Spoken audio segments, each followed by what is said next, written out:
오늘 함께 읽은 구약 말씀은 이사야 선지자가 한 메시아에 대한 예언입니다. 이사야 선지자는 이렇게 선포합니다.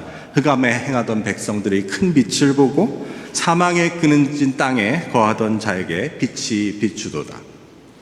이처럼 성경은 그리스도를 빛에 비유하고 있습니다.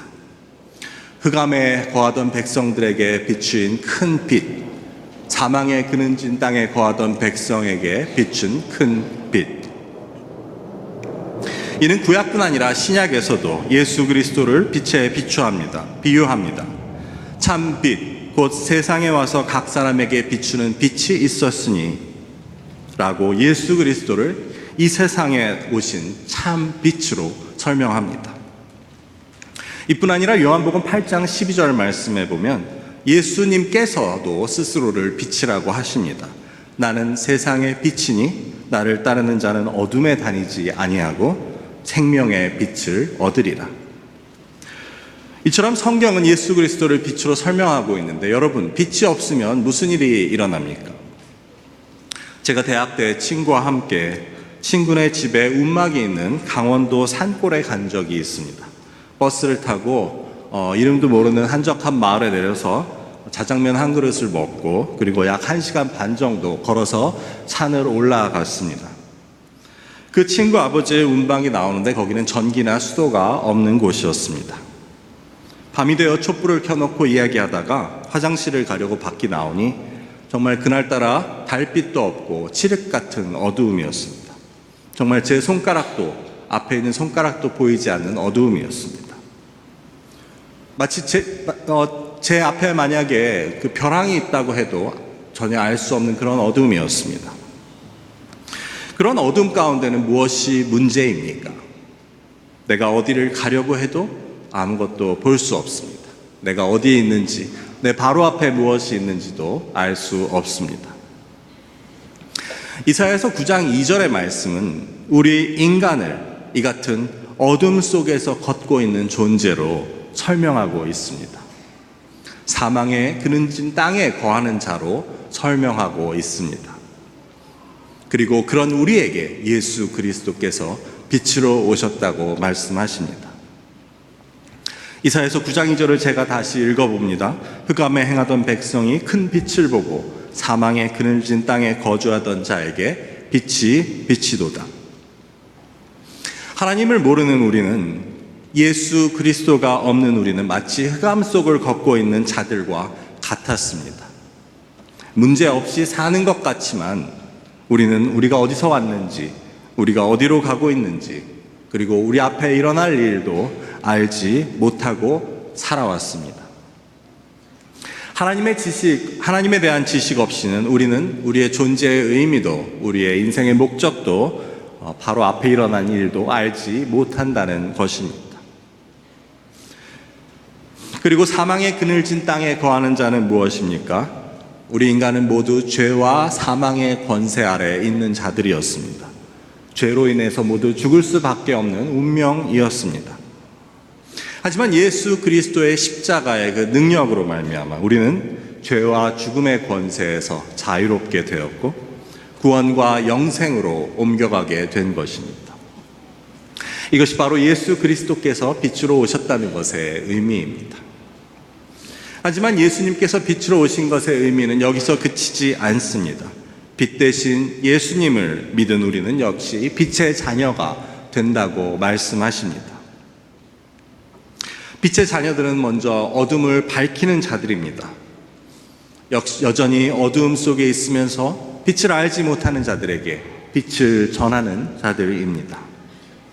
성경은 빛이 세상에 왔으나 세상은 그 빛을 알지 못하였다고 말하고 있습니다. 하지만 그 빛을 우리의 마음에 품은 우리는 그 빛을 세상 가운데 밝혀야 합니다. 마태복음 5장 15절은 그리스도의 빛을 모신 우리들의 역할을 보여줍니다. 이같이 너희 빛이 사람 앞에 비치게 하여 그들로 너희 착한 행실을 보고 하늘에 계신 아버지께 영광을 돌리게 하라. 그렇다면 빛의 행실은 무엇입니까? 에베소서 5장 8절과 9절은 이야기합니다. 너희가 전에는 어둠이었더니 이제는 주 안에서 빛이라. 빛의 자녀들처럼 행하라. 빛의 열매는 착함과 의로움과 진실함에 있느니라. 마지막으로 빛은 우리에게 소망을 가져다 줍니다. 여러분, 이 빛은 어디에서 시작되었습니까? 이 빛은 바로 하나님의 창조에서부터 시작되었습니다. 창세기 1장에 의하면 하나님께서 가장 먼저 창조하신 것은 바로 빛이었습니다. 땅이 혼돈하고 공허하며 흑암이 깊음 위에 있고, 그때 하나님이 이르실 때 빛이 있으라 하시니 빛이 있었고, 그 빛이 하나님이 보시기에 좋았더라. 예수 그리스도께서 흑암 가운데 거하던 자들에게 빛으로 비추신 것처럼 태초에 하나님께서는 깊은 어두움 가운데 빛이 있으라 말씀하시고 빛을 창조하셨습니다. 그 태초의 창조의 빛이 바로 예수 그리스도를 통해 이 땅에 다시 비추어진 것입니다. 그래서 고린도후서 4장 6절은 이렇게 말합니다.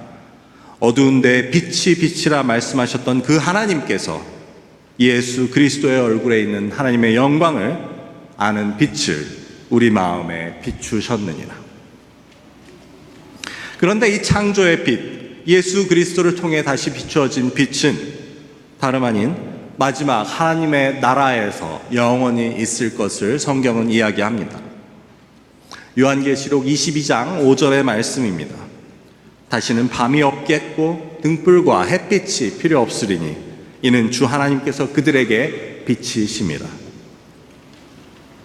즉 하나님께서 세우실 새 하늘과 그 새 땅, 하나님의 나라에서는 주 하나님께서 직접 영원한 빛으로 비추이실 것이며 그로 인해 어둠과 밤은 전혀 없을 것이라는 이야기입니다.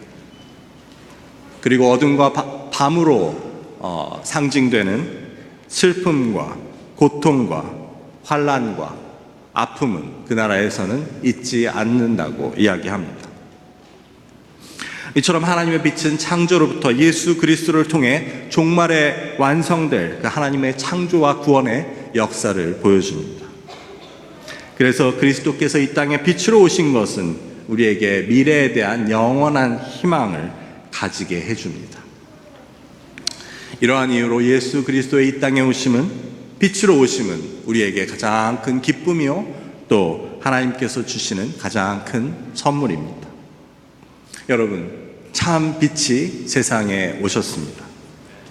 그 빛은 예수 그리스도시요 흑암 가운데 앞을 모르고 방향 없이 걷고 있던 우리에게 하나님 나라에 대한 소망을 허락하셨습니다. 죄와 사망의 권세 가운데 행하던 우리에게 참 자유와 영생을 허락하셨습니다. 우리는 그 빛을 이제 우리의 마음속에 모시고 있습니다. 우리는 그 빛을 우리의 마음속에 모셔야 하고 그 빛을 또한 이 세상 가운데 밝혀야 합니다. 빛 되신 그리스도는 우리와 늘 함께 하시며 우리를 어둠과 밤이 없는 하나님의 나라, 그 영원한 빛과 생명으로 인도하실 것입니다. 함께 기도하시겠습니다. Let us pray. 참 빛으로 이 땅에 오신 예수 그리스도를 우리가 찬양하고 감사와 영광을 돌립니다. 어둠 가운데 행하던 저희에게, 사망의 그늘 가운데 있던 저희에게 참 빛과 생명을 허락하신 그 은혜와 하나님의 귀한 선물을 감사합니다. 하나님, 우리가 빛의 자녀된 자들로서 그 빛을 이 땅 가운데 전하고 하나님의 놀라운 기쁨의 소식을 전할 수 있는 저희들 될 수 있도록 인도하여 주시옵소서. 감사하며 이 모든 말씀 예수님 이름으로 기도드립니다. 아멘.